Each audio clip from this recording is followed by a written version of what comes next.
December 1974, a Christmas truce.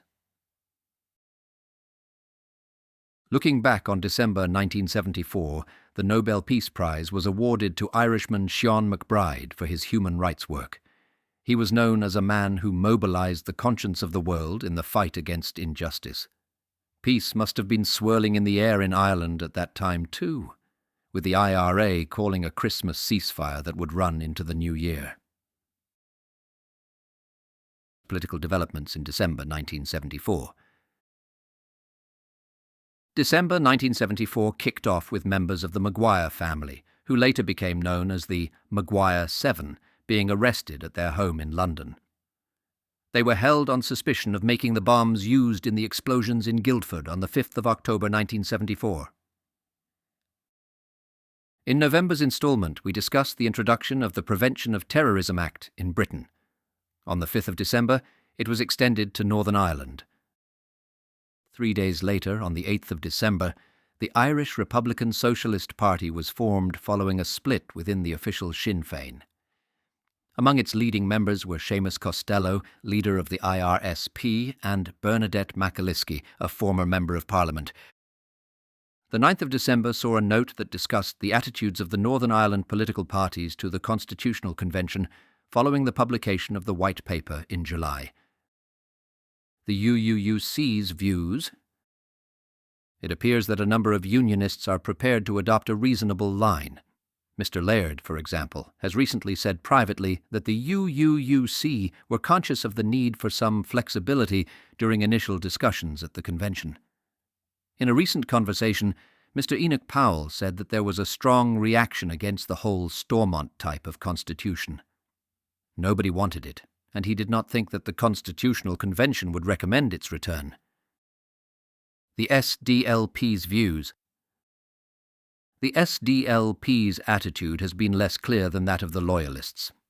The party gave a muted reception to the July White Paper, welcoming the realities dealing with power sharing and the Irish dimension, but describing the convention as merely a British plot to provide a cloak of respectability to a Loyalist takeover. The UPNI's views. In the early months following the collapse of the executive, Mr. Faulkner's Unionist Party of Northern Ireland had little time for the convention. It regarded the July White Paper as being vague and of little value. The UPNI was opposed to early elections mainly because it needed time to create a new strong party. The Alliance Party's views. The party welcomed the commitment to power sharing and the Irish dimension, although it regards the constitutional claim by the Republic as a formidable barrier to a political solution in Northern Ireland. Alliance has not changed its attitude towards the convention since July. Sinn Féin's views. Both official and provisional Sinn Féin have little regard for the convention. It is likely that official Sinn Féin will put forward some Republican club's candidates, but it is almost certain now that the provisional Sinn Féin will not do so.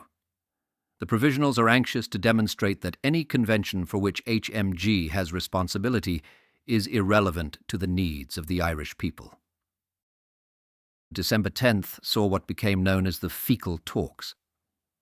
Senior representatives of the IRA held secret talks with a group of 8 Protestant clergymen from Northern Ireland at Smythe's Village Hotel in Fecal, County Clare, in the Republic of Ireland. The IRA was represented by Rory O'Brady, Dahi O'Connell, Moira Drum, and 3 others. Among the group of clergymen were Dr. Arthur Butler, Dr. Jack Weir, Reverend Ralph Baxter, and Reverend William Arlo. The clergymen presented the IRA with a policy document that had been cleared with the British government. The meeting ended abruptly when the IRA representatives got a tip-off that the officers in the Irish Special Branch were on their way to arrest them. The talks at Fecal set in motion a process that was to lead to a meeting between the clergymen and the Secretary of State on the 18th of December 1974 and to an IRA ceasefire that began on the 22nd of December 1974. A debate was held in the House of Commons on the 11th of December on the reintroduction of capital punishment for acts of terrorism. The specific motion came in the form of an amendment proposed by a Conservative MP. Following a 5-hour debate, the amendment was defeated by a free vote of 369 to 217. December also saw developments in the Littlejohn affair. Kenneth Littlejohn was recaptured by British police in Birmingham before later being extradited to Ireland to serve the remainder of his sentence. On the 20th of December, the IRA announced that a ceasefire would occur between midnight on the 22nd of December 1974 and midnight on the 2nd of January 1975. The IRA ceasefire officially came into action. The ceasefire was called to allow the British government to respond to proposals put by the IRA to the Protestant clergymen. The IRA would go on to initially extend its ceasefire, only to call it off again on the 17th of January 1975, before renewing it again on the 10th of February 1975. Government officials also held talks with Sinn Féin until the 17th of January 1975. Many commentators felt that an announcement of British withdrawal from Northern Ireland was a possibility at this time. Conservative Party leader Edward Heath paid a visit to Northern Ireland on the 23rd of December. He said that he believed there was sufficient consensus within the region on power sharing. On the 29th of December, IRA prisoners at Portlaoise Prison in the Republic of Ireland held several prison officers hostage and caused considerable damage in protests for better conditions. Troops were used to regain control and the prison officers were freed unharmed. A meeting between the Permanent Under-Secretary, on behalf of the British government, and Mr. Stanley Worrell and Dr. Jack Weir took place on the 30th of December at a house known as Laneside in Holywood, County Down. Worrell and Weir had been part of a group of Protestant clergymen who had met with senior members of the IRA at Fecal earlier in the month. An extract from a note on the meeting read, "The PUS, Permanent Under-Secretary, said that British ministers and officials had been busy throughout the Christmas holidays. The position was that while there was no negotiation with Provisional IRA, we did not rule out an exchange of views. We did not want a propaganda campaign. If the truce held, HMG could take some definite steps." The following day, Secretary of State for Northern Ireland Merlin Rees said that the government would respond positively if a genuine and sustained cessation of violence occurred. Shootings in December 1974. December 4th. The UDA shot Protestant civilian James Davidson, 64, during an attempted robbery of his shop on Upper Glenfarne Street in Belfast. He died on the 6th of December. December 14th. The IRA carried out a gun attack on a joint British Army and RUC foot patrol near Forkhill in County Armagh. RUC officer David McNeice, 19, died at the scene, and soldier Michael Gibson, 20, died on the 30th of December from injuries received. December 21st. Catholic civilian Joseph McDermott, 37, was found shot and strangled to death on Upper Milo Road in Carryduff. A court heard that 2 UDA workmates killed him after drinking with them in Belfast. December 23rd. While being chased by the police, IRA volunteer Ronnie McCartney fired shots at 3 policemen in Portswood, Southampton, causing injury to one, Malcolm Craig. McCartney was eventually captured and spent 21 years in jail. Some 30-plus years later, the 2 men came face to face for a reconciliation meeting in a BBC documentary called Facing the Truth, which former South African Archbishop Desmond Tutu mediated. December 24th.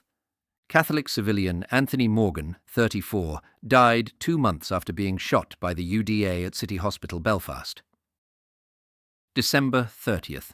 Civilian Maurice Knowles, 17, died after being shot during an attempt to steal his shotgun while wildfowling on the shore of Belfast Lough by Whitehouse Park in Newtown Abbey. Bombings in December 1974.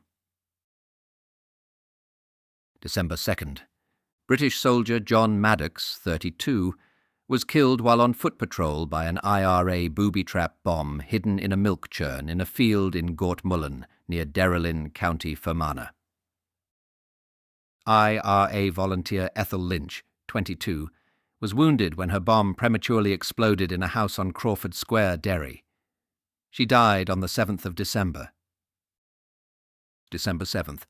IRA volunteer John McDade, 16, died when his bomb prematurely exploded in a house on Bridge Street in Derry. December 8th. Loyalist paramilitaries bombed St Mary's Catholic Church in Swanlinbar in County Cavan.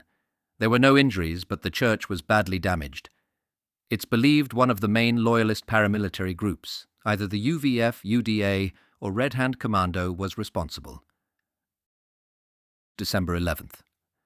The IRA carried out a bomb attack on the Long Bar of the Naval and Military Club in Piccadilly, London.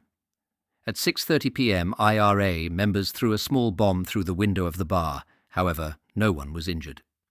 As 2 IRA members were leaving the scene, they were followed by a taxicab, and they fired 2 shots at the driver. The driver was not injured. Almost at the same time, a second group of IRA members carried out a gun attack on the Cavalry Club. Again, there were no injuries. December 17th. The IRA placed 3 time bombs at telephone exchanges in London. In one of the explosions, George Arthur, 34, a post office telephonist, was killed. December 18th. A bomb was placed in a hold-all outside Dixon's photographic shop on Park Street in Bristol, which exploded just before 8 p.m. 9 minutes later, another more powerful bomb detonated in a dustbin 30 yards away. The blasts injured 20 people and were part of the IRA's bombing campaign in England. The IRA gave a telephone warning for the first bomb, but not the second one. December 19th. The IRA carried out a bomb attack on Selfridge's department store in Oxford Street, London. A time bomb had been placed in a car which was then parked outside the store. 3 telephone warnings were given, and the area was evacuated. The explosion was estimated to have caused around £1.5 million worth of damage. December 20th. A bomb left by the IRA on a platform of the railway station in Aldershot, England, was defused by explosives officers. December 21st. The IRA left a bomb inside Harrods department store in London. The bomb caused damage and started a fire, but there were no injuries. An unexploded bomb was discovered and defused at the King's Arms public house in Warminster, Wiltshire. December 22nd, the IRA carried out a bomb attack on the home of former British Prime Minister Edward Heath in Wilton Street, Belgravia, London. A small bomb with a short fuse was thrown onto the first-floor balcony of Heath's flat. The bomb caused extensive damage, but Heath was not present and there were no injuries. Thank you for listening to this episode of Tales of the Troubles. If you liked it, please like and share with like-minded people. Stay tuned, click the follow button, and enable notifications so that you don't miss the next episode.